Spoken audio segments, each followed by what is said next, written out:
మరి ఇప్పుడు రేవంత్ రెడ్డి సార్ పరిపాలన బాగున్నదా, కేసీఆర్ పరిపాలన బాగున్నదా? బాగున్నదా అంటే ఏమన్నట్టు ఇప్పుడు సగం మందికేమో మాఫీ చేస్తాడు, సగం మాఫీకేమో మాఫీ లేదు. ఎందుకు మరి వాళ్ళకి వెయ్యాలి ఎందుకు, కొందరికి వేయడు ఎందుకు? మాఫీ రుణం బాయ్, మరి అది బాధ అనిపించదా మాకు? మరి అన్ని శాతగాని పనులు చేసుడు ఎందుకు? ఏదైనా చేసేది ఉంటే చెయ్యాలి, లేకుంటే ఊక్కుంటారా? మరి మీ మహిళలందరికి ఫ్రీ బస్ ఇచ్చింది కదా, ఏంటి ఎవడు ఇవ్వమన్నాడా? Free bus ఓడని ఇవ్వమన్నాడా? బతిలాడిడా? చెప్పు కొట్టుకొని గుద్దుకోమని ఇచ్చిండు అంతే. మరిగా ఇంకేమున్నది? అదే ఫ్రీ బస్సు తక్కువ చేసి అట్లనే ఉంచేది ఉండే.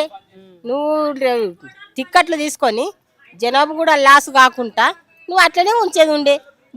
టిక్కెట్కి తక్కువ చేయనుంటివి, అది ఉంచేది ఉండే. ఇదేంది కొట్టుకున్నాడు, గుద్దుకున్నాడు, నూకేసుకున్నాడు. ఆడంటే పడాలి, ఈడంటే పడాలి బస్సు ఎక్కి.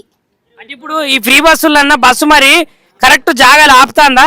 ఎవడు ఆపుతాడు? ఆపుతలేరు, ఆపుతలేరు. మీ కోపంతో పోతురు, ఆడ ఆపుతురు. ఆపం, అదే బస్ స్టాండ్ ఆపుతాం మన వాటి. ఏడు ఆపుతున్నారు, అసలే ఆపుతలేరు. ఇంకొక ముచ్చటవ్వా, మీ రైతులందరికీ మరి మంచిగా చేసిందట, రైతులందరికీ రుణమాఫీ అయిందట, రైతులందరికీ మాకు అసలే చేయలేదు, మాకు అసలే చేయలేదు. ముగ్గురు కొడుకులకు నాకు 2 కొడుకులు, ముగ్గురికి 2 ఎకరాలు ఉన్నది. ఎవరికి ఇంత మాఫీ రాలేదు. మళ్ళా అది వడ్డీ పైసలు ఉంటే కూడా మాఫీ కాదంటే కూడా తన గీ చెవుల కమ్మలు పెట్టి తెచ్చి కట్టినాం, కుదబెట్టి తెచ్చినాం, లక్ష ఉంచినాం. ఒక్కని కనగాలే మా ముగ్గురికి, ఒక్కని కనగాలే. మాకు బాధ ఉండదా? మరి ఎందుకు కాలే? మరి ఎందుకు ఏడు?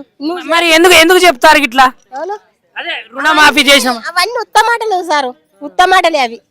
అవి చెప్పొద్దు, చేస్తే సమానం చెయ్యాలా, లేకుంటే ఊకుండాలి.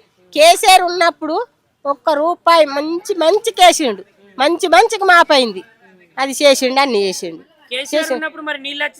ఆవు నల్ల నీళ్ళు వచ్చినాయి, నీళ్లు తాగుదామంటే కొట్టుకున్నాం. నీళ్ళకు కూడా కేసీఆర్ వచ్చినాక నీళ్ళు వచ్చినాయి, సౌకర్యం అయింది, అన్ని మంచినాయి. ఇప్పుడు చెల్లెళ్ళకు కూడా కాలువలు వచ్చినాయి, నీళ్ళు వచ్చినాయి, అన్ని వచ్చినాయి. ఈడొచ్చి ఏం చేసిండు? మరి ఇంత బస్ ఫ్రీ పెట్టిన బస్ ఎవడు పెట్టమన్నాడు? అది చెప్పు, మందిని గుద్దుకోమని కొట్టుకోమని.